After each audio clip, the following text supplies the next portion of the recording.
Are we on? We're on. Okay. So this one came out this week, just today.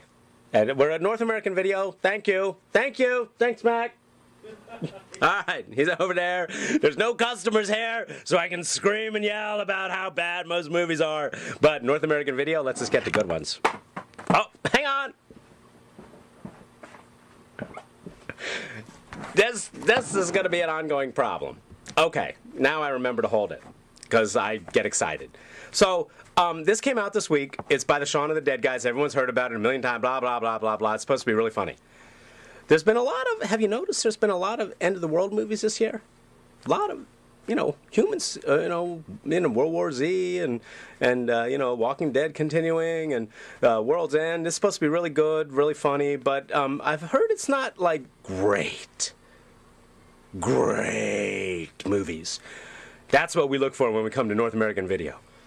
And the wall of new releases is so much better in a red box. I'm sorry. It is. It's so much better in a red box. You get this little, you get a whole wall of choices here. New releases. So anyway, so this came out. And, I've heard it's good. And Lord knows it's got to be better than this. I've heard bad things about this unless you're really, really high. People I know who like getting really, really high, like This Is the End. People I know who have brains that, used to maybe get high. Not that that refers to anybody in particular. Used to. But, kind of grew up. Oh, I can't believe you said that. No. I just said this is kind of a stupid movie. And it's one of those James Franco, Buddy Boy, Michael Cera. Look at him. Look at him. Yeah, you know what you're getting with these guys. I heard it wasn't very good, but if you're really high, it's probably great. But all these end-of-the-world movies, there's one that I found by walking through the new release aisle, or the new release wall, walking past the new release wall in North American Video a couple months ago. You ready? This one's probably one you never heard of. But to me, I saw World War Z. I'm going to see this someday when I'm really, really, whatever. And I'm sure I'll like some of it. And it's got James Franco. James Franco. But, here's the movie. If you watch one end-of-the-world movie this week, this is the one. Wait, where is it? Wait. Oh, yeah. Have you heard of this one? No. Did it get in theaters? I don't think so. I think it's one of those direct-to-DVD things. David Cross is in it. Can you see David Cross over there? And it's just got so much great stuff. So much great stuff.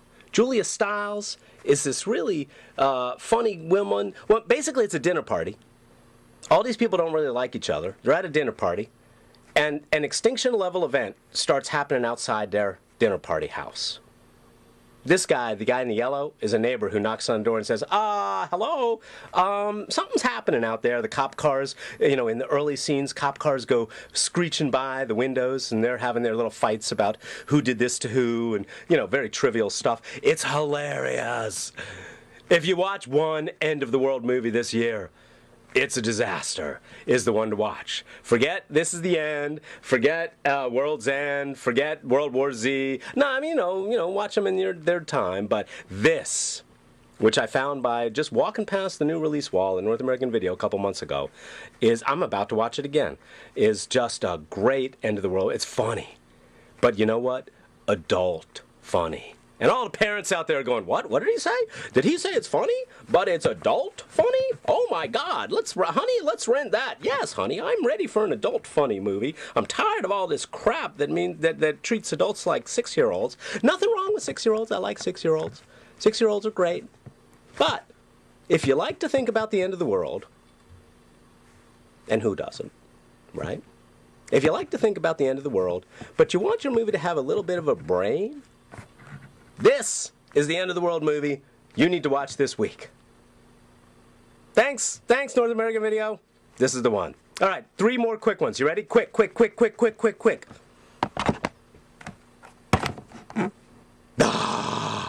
Guy Peterson. Pearce. Okay, quick. This is an Australian TV show, I think. Yes, Australian TV show. Guy Pearce plays a former lawyer who loses his wife, and downward spiral. Rockford Files updated for modern times. It's 2 episodes right here. And I only watched the first episode. It's an hour and a half long, like a movie length episode. Those Australians know how to do TV right, and it's great. It's like the Rockford Files, Philip Marlowe, with heart and soul and interesting supporting characters, strong female characters. It's good stuff. So that's one. This is the one that my friend John, when it was over, he turned to me and said, "Todd, you get good movies." This came out earlier last year, this year, and it's about 3 kids who run away from home, build a little house in the woods for the summer. A little predictable, a little cutesy, but mostly really, really good. Especially if you've parents and you're trying to get your kids interested in indie film. Indie film, kids, indie film, independent film, indie, short for independent. Film, kids, are you listening? Indie film is better than mainstream film. Parents, if you got kids, you want to get interested in indie film, this one is a good one to watch together. Kids, there will be moments when your parents are a little uncomfortable during this movie if they watch it with you, but that's a good thing. That's a good thing. Okay. Last one. You ready? Oh, talk about cute. At one point during this next movie, I turned to my friend John. This was the first movie that he watched, and when we saw, Kings of Summer, that was the second one where he's like, "You watch good movies." So this was the first one that got him primed. We both looked at each other. I said to him, "This is unbearably cute." And he said, "Yeah." And then I looked at him and I said, "I really needed this right now." And he said, "Yeah." So, John endorses The Way Back. It's so good. It's so funny. It's Sam Rockwell is this. It's sexist, ladies. It's a little sexist. It's one of those guy movies, you know what I'm saying? It's one of those guy movies where the guys make fun of women's bodies and make them dance around for them at the top of the water slide. You've seen the preview. Yeah, so, it's a little sexist. It has those moments. But there are strong women characters in it. Yes, the strong women characters. Sam Rockwell's girlfriend, strong woman character. So, Sam Rockwell's great. Have you seen it? Yes, I have. Oh, did you like it? Yes, I did. Oh, he says, "Yes, I have."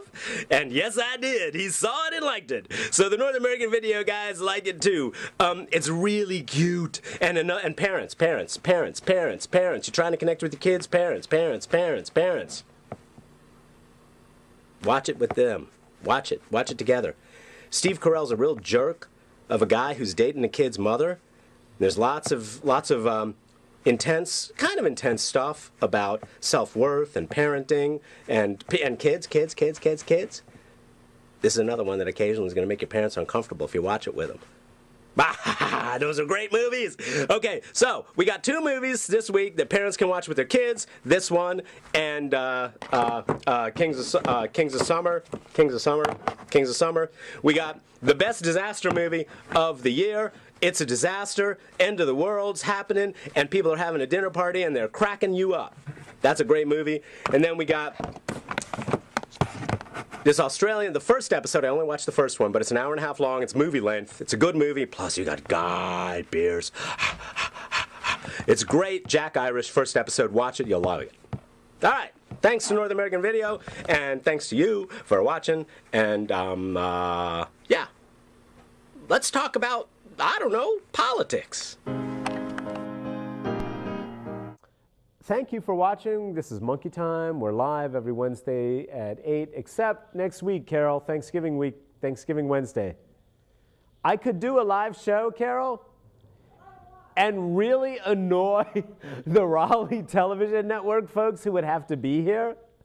Or I could be gracious and say, you know what, I don't really want to do a live show next week. And since I'm going to visit relatives for the first time in years, I'm going to visit relatives for Thanksgiving. I'm a little bit nervous about this, Carol. Which is why I'm eating a banana. So This show will be rerun the Wednesday before Thanksgiving. Okay. Can we do a couple quick announcements, Carol? We want to talk about a bunch of different topics. We got to talk about Obamacare. Put up number 6, please, if you don't mind. Yeah, there we go.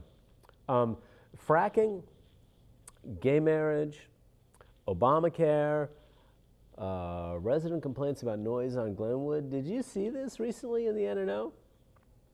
Residents, Carol, residents who bought condos in buildings. Now, the NNO failed in its reporting once again. In the article, it's not clear whether when the residents on Glenwood South who own these condos in these top floors of these buildings, when they bought them, did they know, or was there in fact already a bar down at the bottom of the building? You know? A nightclub, basically. Because that makes a difference. God, have you ever had that craving when you haven't had a salad in a while and you really feel something green in your body? Cats and dogs have it, Carol. Cats and dogs have it. Why does your cat and your dog eat grass sometimes? Because there's something in their body that says, man, I need something green. I need chlorophyll right now, right? That's what's happening. I think we have the same thing. Why would we not have the same thing? We're animals. We're not birds. We're not fungi. We're animals. Wait, birds are animals, aren't they? You get my point. We're mammals. We're animals. We're so much more than that. We're so much more intelligent than all the other creatures. But every once in a while, I just get this incredible craving for a banana. And Carol, the straight frat boys are laughing out there. Straight frat boys, you can laugh when the gay guy says, every once in a while I get this craving for a banana, right? What? Straight boys, I got a banana for you. No, yeah, well, call me.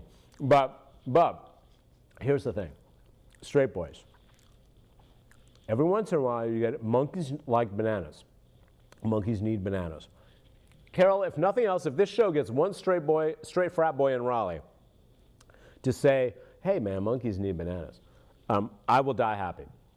So, that craving, when you realize it's not just bananas, sometimes I'll go a couple of days without any real green vegetables. I know that's horrible, isn't it? How can you go more than a day without a green vegetable? Your body won't tolerate it, except if you're so out of touch with your body, you don't recognize the signals. And so you keep going, you keep eating the Doritos and the potato chips, nothing wrong with them. Not that there's anything wrong with that, Carol. I have a serious chip addiction myself. But you go through a week eating crap. Sometimes you eat garbage meat. Most of us eat garbage meat when we eat meat, I mean, if you eat better meat than garbage meat, I have no problem with you eating meat. But garbage meat, factory farmed meat, that kind of stuff, hey, I do it too, man. Carol, what's my addiction? When I fall off the wagon, where do I go? Snoopy's. When I fall off the Carol, did you hear the groan back there? Did you hear that? Carol was like, oh, no. When I fall off the vegetarian wagon, I go to Snoopy's. But anyway, the point is, what is the point? Sometimes you need a banana, and your body will tell you that. And if you listen, your body will tell you, man, dude, your body will look at its watch and be like, hey, I don't know where the brain is on this, but your body is going like, it's been 3 days since you had a green vegetable, and you feel the craving. And then when you have a salad put in front of you, you go nuts on it. I'm telling you, that's the truth. So, I'm not totally against meat eating. I'm not one of those rabid vegetarians, but I think the less red meat you eat, the better. And the more vegetables, the more fruit you eat, the better. And if you listen to your body, I guarantee you, your body will be telling you, most of the time, you need more of the fruits and vegetables and less of the meat. Okay, so what do we got to talk about now, Carol? Oh, God. Can we put up this is going to be a little bit esoteric. Put up number 8. There are a lot of conservative Republicans that love talking about how the problem with the 2008 economic collapse, which we have still not recovered from. Most of America still has not recovered from the 2008 economic collapse. Most of the banks have recovered nicely, but when you talk to some conservative Republicans who listen to Fox News all the time, they say the real problem that caused that was the poor people at the bottom who got these loans for homes that they shouldn't have gotten. But when you look at what's actually happening now, over the last 3 or 4 years, we have seen settlements from the big banks. And another one just hit today in the News and Observer. J.P. Morgan reveals how it formed mortgages. So when those poor people got those mortgages that they shouldn't have gotten, and they themselves should have said, this is too good to be true, but someone's handing you money. Why were the banks handing the poor people who couldn't afford these mortgages those mortgages? Why was that happening? Because they were betting on it, Carol says in the back, and she's absolutely right. They wanted that money from the poor people to do these mortgages so that they could then take those mortgages and turn them, spin them into credit default swaps and further loans and sell them and buy them and bet on them and do all this stuff with them. So the poor people at the bottom are, no matter what your Republican, local or national, news anchor says, the poor people at the bottom who got loans they couldn't afford from banks who gave them to them. When does a bank do that, Carol? When the bank thinks there's an upside. When does a bank give poor people who obviously can't afford a loan for their homes? When the bank says, oh, we can take these mortgages and spin them into something else and make more profit. So the poor people at the bottom, if you want to blame them, sure, go ahead. But they were a tiny percentage. If you look at the vast amount of debt that caused the collapse in 2008, the poor people at the bottom, the amount of the mortgages the poor people got was like this much out of all this much. What was the rest of it?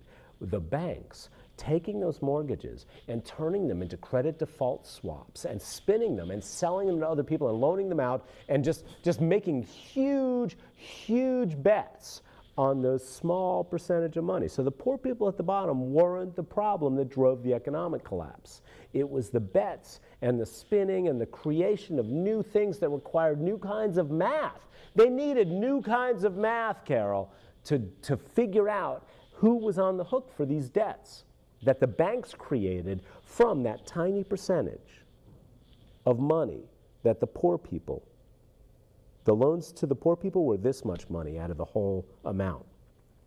The rest of it was all the banks doing. And so today, J.P. Morgan reveals how it formed these mortgages. J.P. Morgan packaged the residential mortgages into complex securities. The bank promised to alert investors to any flaws that might raise questions about the loans. Investors relied on the bank to provide them with this information. Still, investors were kept in the dark. So you got the poor people who got the loans. You can argue they shouldn't have taken those loans, but the bank's giving them money. Why was the bank giving them money? Because the bank knew if it gave them the money, it could take those mortgages and spin them into something else that it could sell to its investors. And it created new kinds of math to create all this richness that turned out to be illusory. The investors relied on the banks to vet the underlying loans. Investors were kept in the dark about the reality of just how tenuous those small loans were.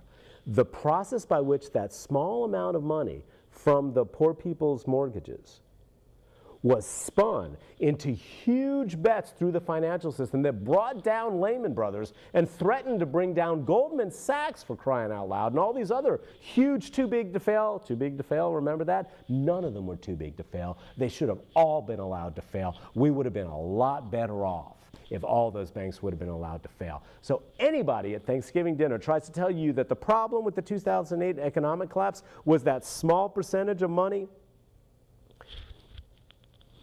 that actually came from the loans that actually got given to the poor people is an idiot or a liar. The small percentage of money that got given to the poor people, those mortgage loans, got spun through betting and the derivative system and all these new kinds of complex math into these huge debts that the banks couldn't cover. In fact, at the time of the collapse the time the collapse was happening, None of the banks knew exactly how much they were on the hook for. None of the big banks, including Goldman Sachs, Lehman Brothers, all of them, JP Morgan, none of them could figure out exactly how much they were on the hook for. They could figure out exactly how much that tiny amount they actually gave to the poor people was. But none of them could figure out, after all the spinning and the credit default swaps and everything, none of them could figure out how much they themselves were on the hook for in the global financial system. That's why they needed a government bailout, not because of the small amount from the poor people they gave those bad loans to, but because of what they did with those bad loans. And in the New York Times today, J.P. Morgan admitted, they didn't admit fault. They never make them admit fault, Carol. I think they should make them admit fault. J.P. Morgan ignored the warnings, right?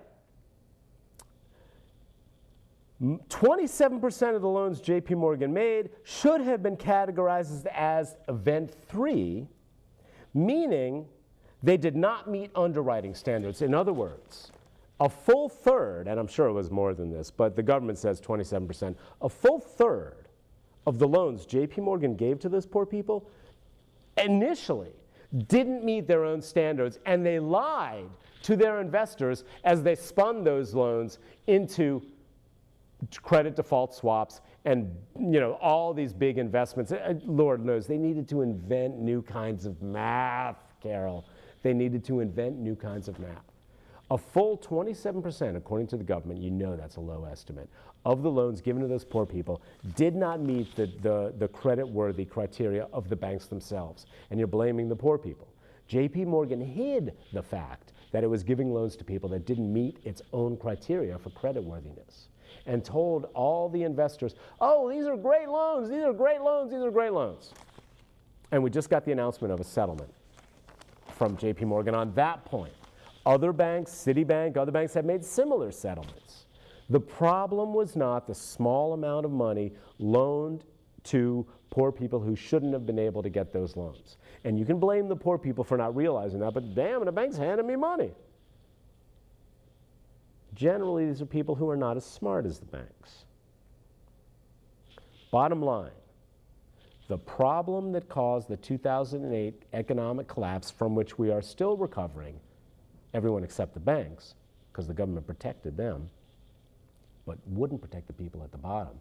Obama's housing support program for people who are underwater on these loans did nothing.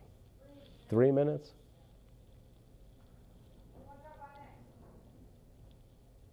The banks were the problem. All right. Next. Okay, we got to talk about the Carolina Roller Girls this Saturday, the 23rd. Saturday, the 23rd, the Carolina Roller Girls are playing. They're doing a bout. It's a dual bout against Blacksburg, is it? No. What is it? We just looked. All right. Well, anyway, there's two bouts. The Carolina Roller Girls have an all-star team and then a kind of farm team. And the farm team of the Carolina Roller Girls are going to play the farm team, that was pleasant, the farm team of their opponents, and then the all-stars from both teams are going to play Saturday at the fairgrounds. Highly recommend you go. If you've never seen a Carolina Roller Girls bout, women, if you've never seen a Carolina Roller Girls bout, you've got to go and drag your girlfriends or boyfriends. Seriously, it's really fun. Doors open at 2. 2? Yeah. Really? Usually they're open at 5, and it's a 5 to 6 thing. CarolinaRollerGirls.com, right? New Music Raleigh is doing a concert. They are a group of musicians, some of whom are kind of young musicians from the symphony, who kind of break off from the symphony every once in a while and join other musicians around town to do really interesting avant-garde classical music. NewMusicRaleigh.org, Monday, November 25th. They have limited tickets available. If you go to my Twitter page, you'll see a link to New Music Raleigh. But they have limited tickets available. You should get them quickly. If you're at all interested, get this, Carol. You ready? This is the lineup: soprano, chamber orchestra, and electronics. Some of the best musicians in the symphony have joined with other local musicians and created this group called New Music Raleigh. newmusicraleigh.org. Just Google that crap. And next Monday, or this coming Monday, November 25th, at CAM, which is just down the street from RTN here, right? The Art Museum, CAM on Martin Street. They're performing this piece for soprano, chamber orchestra, which means a small orchestra, chamber, in a little room, small orchestra, and electronics. Monday, November 25th. All right, 20 seconds. Fracking. There need to be rules for fracking. It's going to happen. There need to be rules. There needs to be testing. North Carolina's rules need to be as firm as Colorado's. Go to my Twitter page for more info. Take care of each other. Have a good holiday. We'll see you in December.